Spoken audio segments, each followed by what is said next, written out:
ابھی بات ہو رہی تھی یہاں پر، ایک کافی ینگ دوست ہے، سوال پوچھ رہا تھا کہ ہم لوگ اپنی دین کے معاملے میں کیسے امپروو کریں، کہ کیا ہمیں اگر کوئی چیز شافعی مسلک سے اچھی لگتی ہے یا کوئی ہمیں مالکی مذہب سے اچھی لگتی ہے تو کیا ہم وہ اٹھا سکتے ہیں۔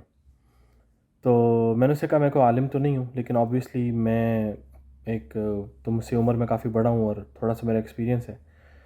میرا جو ایکسپیرینس ہے، جو میرا کنکلوژن ہے وہ یہ ہے کہ چوائس کی بیس پہ تو آپ نہیں کر سکتے، چوائس کی بیس پہ بالکل نہیں کر سکتے آپ، کیونکہ انسان کی جو چوائس ہے اس کے اندر نفس پرستی بھی آ سکتی ہے اور آپ کا نفس کا انفلوئنس بھی ہو سکتا ہے۔ لیکن میں نے اس کو یہ کہا کہ لیکن حدیث کی بیس پہ کیا جا سکتا ہے۔ لیکن اب اس کے اندر دوسرا مسئلہ یہ ہوتا ہے کہ حدیث کی انٹرپریٹیشن ہے، اس کی عربک ہے، اس کی لغت ہے، اس کا کانٹیکسٹ ہے، اور اس کے اوپر پھر جو ہے نا محدثین کی بحثیں ہیں، اور پھر اس کی صحت ہے کہ وہ ضعیف ہے یا وہ مطلب صحیح ہے۔ بہت زیادہ جو لائک ایسے کرائٹیریاز ہیں ایک حدیث کو پرکھنے کے اور ایک حدیث سے حکم ڈرائیو کرنے کے، کہ ایک عام بندہ تو نہیں نکال سکتا اسے۔ میں نے اسے کہا لیکن عام بندہ جو میرا پرسنل ویو ہے، ہو سکتا ہے غلط ہو، وہ یہ ہے کہ میں نے اسے کہا کہ اگر میں ایک چیز اس لیے کرتا آ رہا تھا کہ ابھی تک وہ میرے ماں باپ سے میں نے سیکھی ہے، یا وہ میں نے اپنے امام صاحب سے سیکھی ہے، میں نے کسی کو دیکھ کے سیکھی ہے اور میں اس وجہ سے کر رہا ہوں، یا کسی کے یاد کروانے سے میں نے، لیٹس سپوز نماز ہی لے لو، میں نے نماز کی کون سی دعائیں پڑھنی ہوتی ہیں کون سی نہیں پڑھنی ہوتی، یہ چیزیں میں نے کسی نے مجھے یاد کروا دی اور میں نے کر لی۔ لیکن پھر میرا گزر ہوتا ہے، تھوڑا میں بڑا ہوتا ہوں، میں تھوڑا مطالعے کا شوق پیدا ہوتا ہے مجھے، اور میں کوئی کتاب کھول لیتا ہوں، کوئی نماز کے بارے میں کوئی کتاب ہوتی ہے یا کوئی کسی بھی دینی کی کسی کام کے حوالے سے، اور میں وہ کھولتا ہوں، اس کے اندر میں حدیث دیکھتا ہوں اور اس حدیث کے اندر مجھے کوئی اور چیز نظر آتی ہے۔ میں نے اسے کہا تو جس عالم نے لکھی ہے کتاب، تو اس نے وہ حدیث دلیل کے طور پہ ہی لائی ہے اس عمل کے لیے، اس کے پاس تو وہ دلیل ہے، ہمارے پاس نہیں ہے۔ میں نے کہا لیکن جب ہمارے پاس ایک حدیث آ جاتی ہے اور ہم یہ دیکھتے ہیں کہ وہ حدیث اس عمل سے مختلف ہے جو ہم اپنے ماں باپ کو دیکھ کر، یا جو ہم نے اپنے امام کو دیکھ کر، یا ادھر ادھر سنا کے جو چیزیں کر رہے تھے ہم، ان کے اختلاف میں ہے وہ، میں نے کہا تو پھر یہاں پر مسئلہ ہو جاتا ہے گمبھیر۔ یعنی میں اس کو اپنی ذات کے اوپر ایسے اپلائی کرتا ہوں کہ جب میں نے پہلی مرتبہ کوئی ایسی حدیث دیکھی جو میرے کسی عمل، جو میں نے اپنی فیملی سے سیکھا ہوا تھا، اپنے کسی ٹیچر سے سیکھا ہوا تھا، خود آنکھوں سے کوئی حدیث پڑھ کے کسی دلیل کی بیس پہ نہیں وہ سیکھا تھا، بس کسی استاد نے سکھا دیا وغیرہ، لیکن اب میرے پاس اللہ کے رسول کا ایک کلام ہے، یعنی اللہ کے رسول کی جو حدیث ہے وہ اللہ کے رسول کا کلام ہے، ان کی زبان سے ادا ہوا ہے یا ان کے کسی ایکشن کے آبزرویشن ہے۔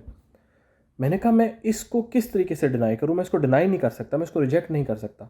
تو میں نے جو کنکلوژن زندگی میں کیا وہ یہی کیا ہے کہ اللہ کے نبی صلی اللہ علیہ وسلم سے محبت کا یہ تقاضا ہے، اور ان کی رسپیکٹ اور ان کے مقام کا یہ تقاضا ہے، ادب کا یہ تقاضا ہے کہ میرے سامنے ایک جو چیز آ گئی ہے، اگر ایک آدمی وہ دلیل کے طور پر پیش کر رہا ہے تو میں اس دلیل کو اس وقت کے طور پہ ایٹ لیسٹ مان لوں۔ پھر تحقیق میں کر سکتا ہوں کہ یار میرے والدین اگر دوسرے طریقے سے کر رہے تھے یہ عمل، ان کے پاس کیا دلیل ہے،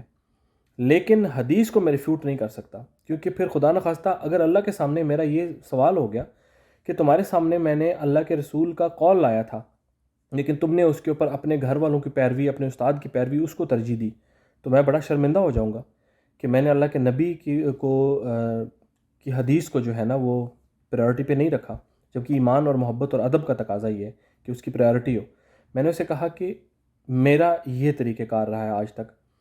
کہ میں نے اگر کوئی نماز کی کوئی کتاب دیکھ لی اور اس کے اندر میں نے دلائل دیکھے، پھر میں نے کسی اور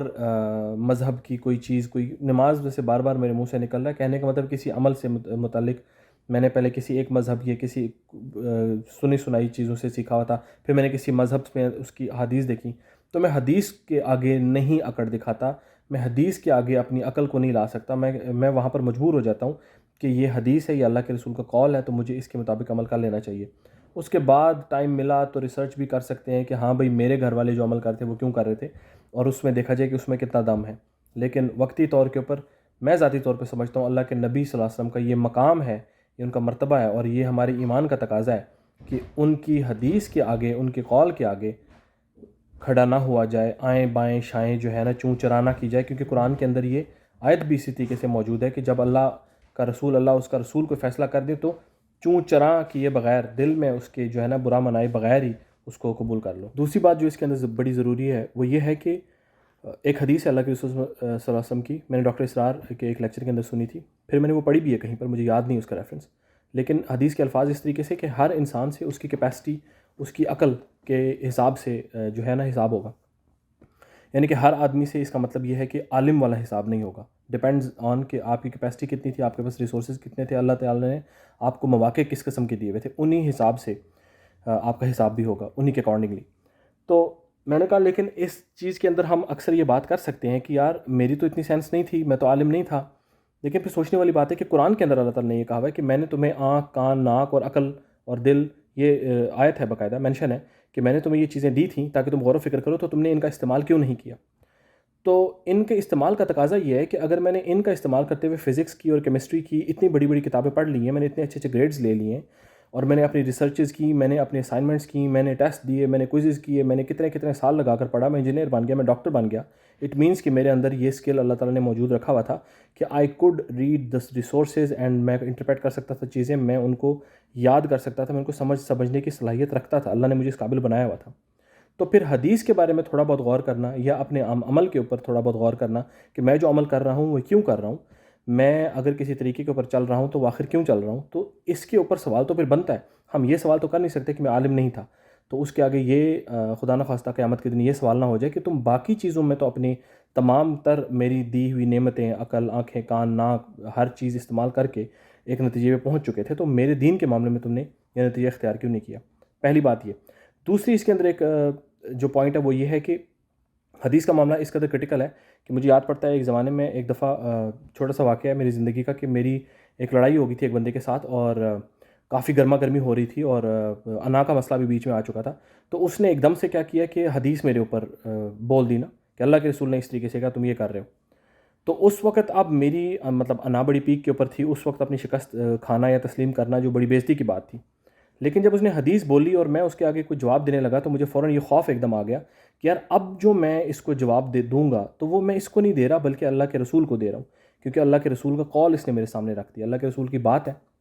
وہ میرے سامنے آ گئی ہے. تو میں اس کا یہ مطلب ہے کہ میں اپنی انا میں اللہ کے رسول کے اس قول کے اوپر سے جھگڑ رہا ہوں. یعنی ایک مجھے دلیل دے رہا ہے مجھے غلط ثابت کرنے کے لیے، اور میں اس کو رد کر کے میں سٹل اپنی جو ایروگینس ہے یا جو میری جو جس کو میں صحیح سمجھتا ہوں میں سٹل اس کے اوپر لڑتا رہا ہوں. تو میں نے کیا کیا کہ میں نے فوراً گیو اپ کر دیا اس ڈر سے کہ میں کہیں پر یہ جو اب میری آگے سے ریبٹل ہوگا یہ خدا نخواستہ اللہ کے رسول کی حدیث کے اوپر ریبٹل نہ ہو جائے. تو میں نے گیو اپ کیا، میں نے شکست مان لی اور میں وہاں سے چلا گیا. لیکن لیٹر آن جا کر میں نے اسٹڈی کی، اس کے اوپر میں نے کچھ اسکالر سے پوچھا، مجھے یاد نہیں ہے وہ حدیث کیا تھی، بہت پرانی بات ہے، لیکن میں نے ایک دو اسکالرس کے ساتھ اپنے جو اساتذہ تھے ان سے پوچھا جب، تو پتہ چلا کہ وہ حدیث تو ضعیف تھی، من گھڑت تھی. لیکن میں اپنی جگہ پر سیف سائڈ اس بات پہ ہو گیا کہ یار میں نے اپنی سیف سائڈ کر لی الحمدللہ کہ میں اللہ کے نبی کے قول کے آگے جھگڑا نہیں ہوں. یہ بات کرنے کا مقصد یہ ہے کہ اس معاملے میں یہ اللہ کے رسول صلی اللہ علیہ وسلم کی محبت اور ان کے مقام اور ان کے مرتبے اور ہمارے ان کے لیے جو ادب ہے اور ہمارا جو ایمان ہے اور عقیدہ ہے، اس کا یہ تقاضا ہے کہ ہم لوگ اتنی اکڑ کبھی نہ دکھائیں کہ خدا نہ خواستہ وہ ایک آدمی ہمیں دلائل بھی دے رہا ہو، وہ سنت سے ہمیں چیزیں بھی دے رہا ہو، وہ حدیث یا قرآن سے دے رہا ہو، لیکن ہم لوگ پھر بھی نہیں ایسے تھوڑی ہوتا ہے جی، ایسے تھوڑی، مطلب لوگ بڑے آرام سے یہ بات کر دیتے ہیں. آپ انہیں حدیث سنا دو وہ آگے سے کہتے ہیں وہ جی 1400 سال پرانی بات تھی اب تو ایسے نہیں ہوتا، یا وہ آگے سے اور کمپلیکیٹڈ قسم کے مسائل نکالنا شروع کر دیتے ہیں، نہیں جی اس نے یوں کہا تھا، اس نے اس طرح کہا تھا، اس نے اس طرح کہا تھا. یعنی اللہ کے نبی کریم صلی اللہ علیہ وسلم نے ہمیں ایک حدیث سے میں یہ فرمایا کہ اگر فاطمہ بھی چوری کرتی، اپنی بیٹی کا کہا فاطمہ بھی چوری کرتی تو میں اس کو ہاتھ کاٹ دیتا. تو لیکن جب بھی ہمارے اپنے گھریلو جھگڑے آتے ہیں تو وہاں پر ہم لوگ یہ حدیث اپلائی نہیں کرتے، وہاں پر فوراً ہم اس حدیث کو ٹرمپ کر دیتے ہیں اور ہم وہاں پر اس کا ساتھ دیتے ہیں جو ہماری فیملی کا ہو، کہ یہ میری بہن کہہ رہی ہے یا میرا بھائی کہہ رہا ہے یا میرا بیٹا کہہ رہا ہے یا میرا چاچا کہہ رہا ہے یا میرے ابو کہہ رہے ہیں تو صحیح کہہ رہے ہوں گے. حقیقت میں یہ معاملہ بہت خطرناک ہے اور سیدھا میں ذاتی طور پہ سمجھتا ہوں کہ پورے کے پورے اعمال ضائع کرنے کے برابر ہے.